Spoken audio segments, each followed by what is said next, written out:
आइए रुक करते हैं इस वक्त बड़ी खबर का। बदायूं डबल मर्डर केस से जुड़ी इस वक्त की अहम खबर। बरेली से दूसरा आरोपी जावेद गिरफ्तार कर लिया गया। उस पर 25,000 रुपए का इनाम घोषित किया गया था। दरअसल मासूमों के मर्डर के बाद से ही लगातार जावेद फरार था। पुलिस उसकी जांच कर रही थी, जगह जगह छापेमारी की जा रही थी। 5 टीमों की तरफ से अलग अलग जगहों पर छापेमारी की जा रही थी और ऐसे में लोकेशन ट्रेस करने के बाद ये बड़ी गिरफ्तारी लोगों की, जहाँ से मेरे पास फोन आया कि तुम्हारे भाई ने ये कांड कर दिया है। नहीं ऐसा है।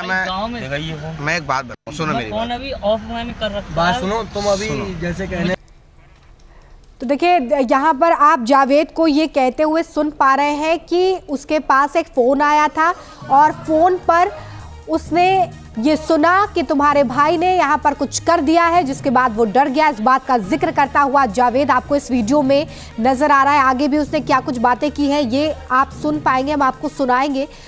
लेकिन अभी तक जो भी आरोप उस पर लगाए गए हैं उसको नकारता हुआ जावेद नजर आ रहा है। वो कह रहा है कि मैं सरेंडर करने के लिए आया था, मैं डर गया था, मेरा इस कत्ल से कोई लेना देना नहीं है, मैंने ये हत्या नहीं की है, मेरा हत्या में हाथ नहीं है। आरोपी जावेद की तरफ से ये बड़ा कबूलनामा सामने आया है।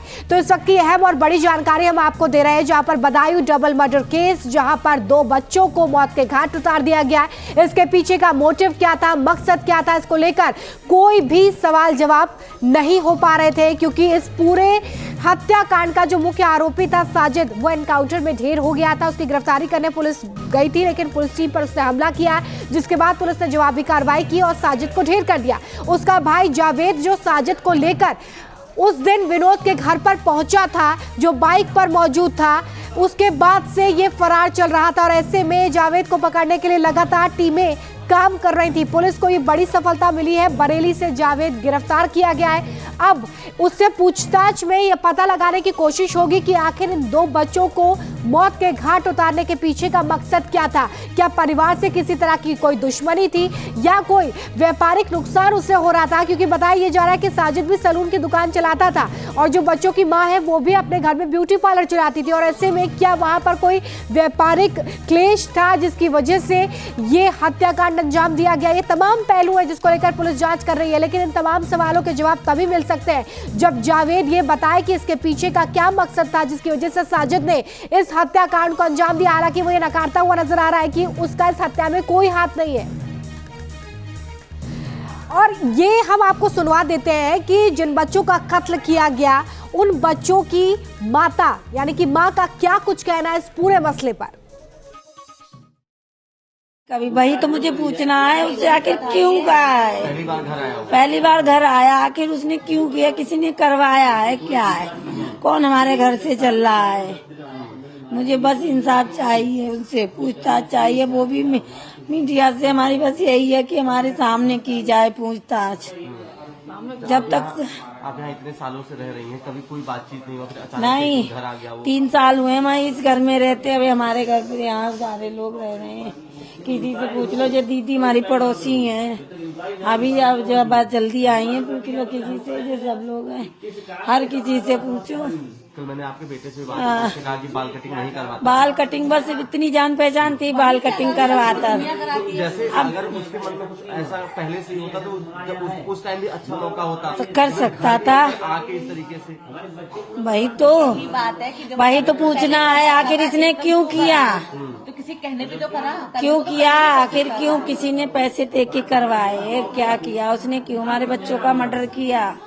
पैसे आपसे कल ले चुका था, वो ले चुका था हमसे। अरे कहने हस्बैंड से पूछ के दिए, कॉल पहले बात की मैंने इनसे, इन्होंने बात की के तो बोले कोई बात नहीं, परेशान है, दे देगा, पास में है, हर किसी की मदद हो जाती है, हमारे जी हर किसी की मदद कर देते हैं। दे दिए थे मैंने, मुझे क्या पता है पहले पैसे लेके मेरे बच्चे मार देगा।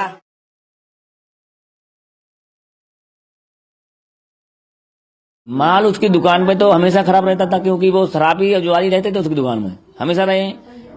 तो उसके पूरा मजमा लगा रहा था, नंबर से काम चलता था, उसकी दुकान बहुत भीड़ लगती थी। हाँ, ऐसा था उसकी दुकान में।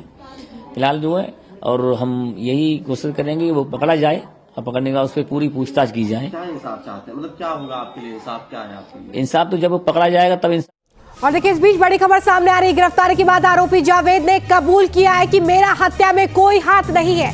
जावेद ये बड़ी बात कहते हुए नजर आ रहा है। वो ये कह रहा है कि मेरा हत्या में कोई भी हाथ नहीं है। सुनिए जरा जावेद का कबूलनामा। तुरंत वहाँ से आया बदायूं के लिए, वहाँ पब्लिक बहुत थी। मैं सीधा दिल्ली भाग गया। मैं दिल्ली से सीधी बरेली आया हूँ अपने आप को सरेंडर करने के लिए। सीधी मेरे पास रिकॉर्डिंग है कई लोगों की, जहाँ से मेरे पास फोन आया कि तुम्हारे भाई ने ये कांड कर दिया है। नहीं ऐसा है। गाँव में मैं एक बात बताऊं, सुनो मेरी फोन अभी ऑफ मैंने कर रखा है। बात सुनो, तुम अभी जैसे कहने मतलब पुलिस के भाई मैं देखो बहुत सीधा शरीफ आदमी हूँ। देखो एक का तो एनकाउंटर हो चुका है। हाँ भाई, मैं वो कौन था जिसका वो मेरा बड़ा भाई था, लेकिन उसने किया था। मैं उसमें बिल्कुल ही मेरा कुछ नहीं है। तुम्हारा नाम जावेद है ना? मेरा नाम मोहम्मद जावेद। क्या नाम है तुम्हारा? मोहम्मद जावेद।